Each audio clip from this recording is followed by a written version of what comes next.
Assalamualaikum warahmatullahi wabarakatuh. Perkenalkan, nama saya M. Rusnando Giat Pramudia dari Fakultas Ekonomi Bisnis. Saya di sini akan menjelaskan tentang pengertian fikir dan kosakata. Nah, di sini saya akan menjelaskan Indonesia merupakan negara yang terdiri dari banyaknya suku budaya dan bahasa daerah, namun bahasa nasional digunakan adalah bahasa Indonesia yang sudah resmi pada 18 Agustus 1945 terdapat di bab 10 pasal 36 Undang-Undang 195. Bahasa Indonesia menjadi bahasa utama yang digunakan setiap hari oleh masyarakat untuk berkomunikasi, baik digunakan dalam kepercayaan resmi ataupun sehari-hari. Kayak kefakiran yang terjadi dalam penggunaan bahasa Indonesia bisa dilihat dari bentuk percakapan yang dilakukan sehari-hari, dan hal yang sama juga terdapat pada penamaan tempat dan produk yang berada dalam negeri. Penerapan seperti banyak produk dalam negeri yang menamai merek dagang, mereka menggunakan bahasa asing daripada menggunakan bahasa Indonesia. Dan selanjutnya ada pengertian fakir. Kata fakir dalam istilah bahasa Arab berasal dari kata farq atau fakara yang punggung atau seseorang yang patah tulang punggungnya. Dengan kata lain, seseorang yang dimiliki berat yang harus dipikulnya. Menurut Kamus Bahasa Indonesia, kata fakir diartikan sebagai seseorang yang dengan sengaja menggunakan dirinya menderita kekurangan. Dengan kata lain, seseorang yang sangat kekurangan atau yang sangat miskin. Nah, selanjutnya ada pengertian kosakata. Kosakata atau yang dikenal juga dengan istilah leksikon merupakan suatu himpunan kata yang dimiliki seseorang, kemungkinan akan digunakan untuk menyusun kalimat baru. Kekayaan kosakata ini secara umum dianggap sebagai gambaran dari tingkat pendidikan seseorang. Selanjutnya ada pengertian kosakata menurut para ahli. Adapun pengertian kosakata menurut para ahli, di antara itu pengertian kosakata para ahli. Adapun pengertian kosakata menurut para ahli, dan antara itu KBBI tahun 2003 593, kosakata merupakan perbendahara kata atau banyak yang dimiliki oleh satu bahasa. 2. Heri Guntur atau Taringan pada tahun 1986. Kosakata adalah kata-kata yang merupakan perbendaharaan suatu bahasa. Ketiga ada Burhan Nurigiantoro 2001. Kosakata ini ialah kekayaan kata yang dimiliki oleh suatu bahasa. Selanjutnya ada 4. Soejito pada tahun 1992. Pengertian kosakata adalah sebagian berikut. 1. Semua kata-kata yang terdapat dalam suatu bahasa. Kedua, kata yang dipakai dalam suatu ilmu. Ketiga, kekayaan kata yang dimiliki oleh seorang pembicara. 4. Daftar kata yang disusun serta penyelesaian singkat dan praktis. Nah, di sini juga ada jenis-jenis kosakata menurut frekuensi penggunaannya. Kosakata dapat dibagi menjadi 2, yaitu kosakata aktif dan kosakata pasif. Kosakata aktif adalah kosakata yang frekuensinya penggunaan sangat sering yang dipakai dalam berbicara atau menulis. Contoh kosakata aktif: berkata, matahari, wajah, Sedangkan kosakata pasif merupakan yang frekuensinya penggunaan sangat jarang dipakai, bahkan sudah tidak pernah dipakai selama sekali. 8 contoh kosakata pasif. Ada Surya, Bak, Laksamana, dan Kalbu. Di sini juga ada pengertian pandanan dan kata menurut KBBI. Pandanan adalah keadaan seimbang atau sebanding, senilai, seharga, sederajat, sepadan, dan searti. Padanan kata adalah bersama kata atau biasa dikenal dengan sinonim.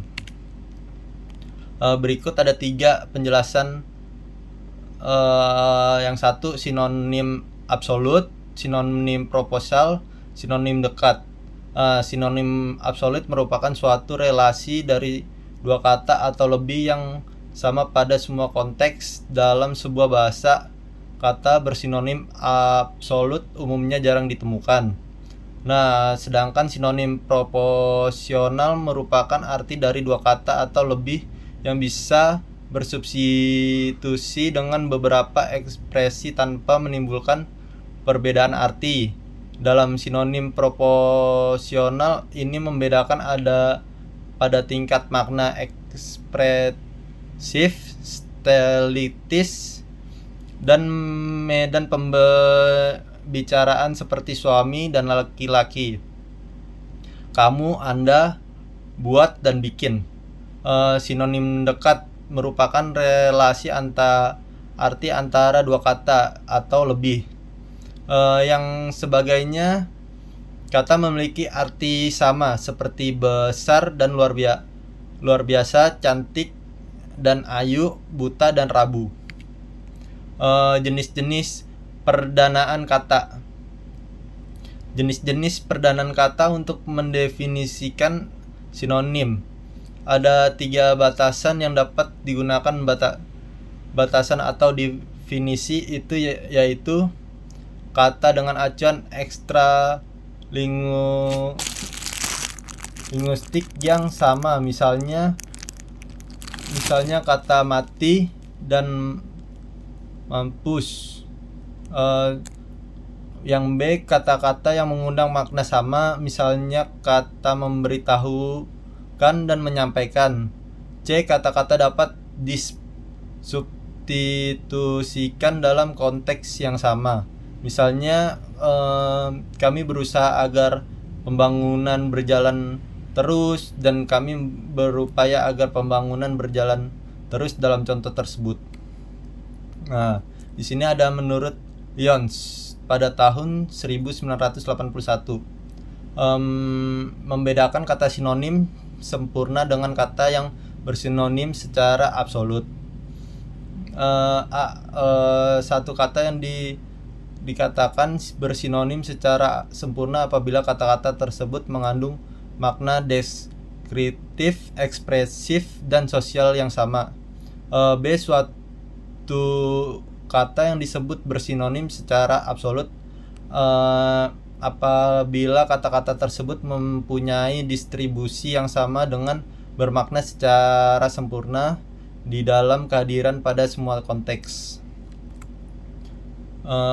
Di sini Lyons pada tahun 1977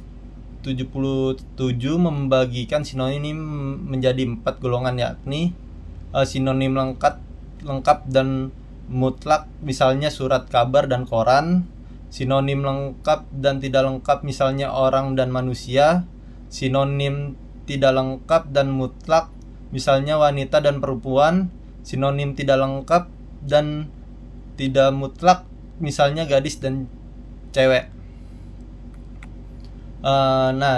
Selanjutnya ada faktor penyebab maraknya pengguna bahasa asing oleh masyarakat Indonesia.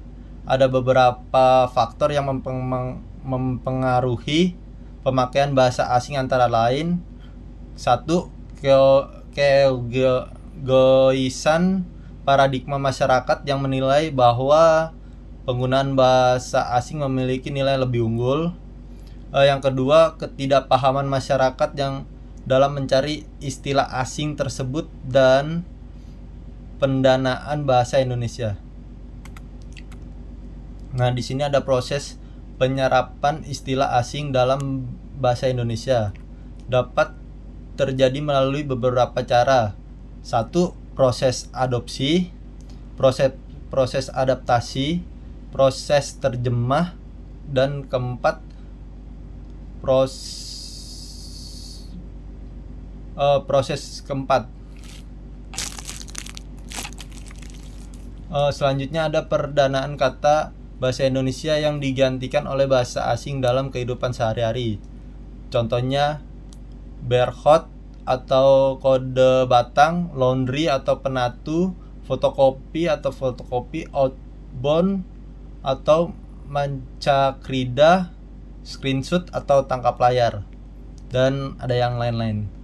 Nah, kesimpulan dari presentasi saya kali ini, fakir adalah ketidakmampuan antara kelemahan seseorang untuk melakukan suatu yang mengakibatkan seseorang tidak memiliki apa-apa, baik pekerjaan maupun bisnis. Kosakata adalah kumpulan semua kata yang dimiliki dan dipahami seseorang yang digunakan untuk membuat kalimat baru. Kosakata kaya seseorang dianggap sebagai citra kecerdasan, pencapaian pendidikan. Kosakata yang menjadi dua yaitu kosakata aktif dan kosakata pasif.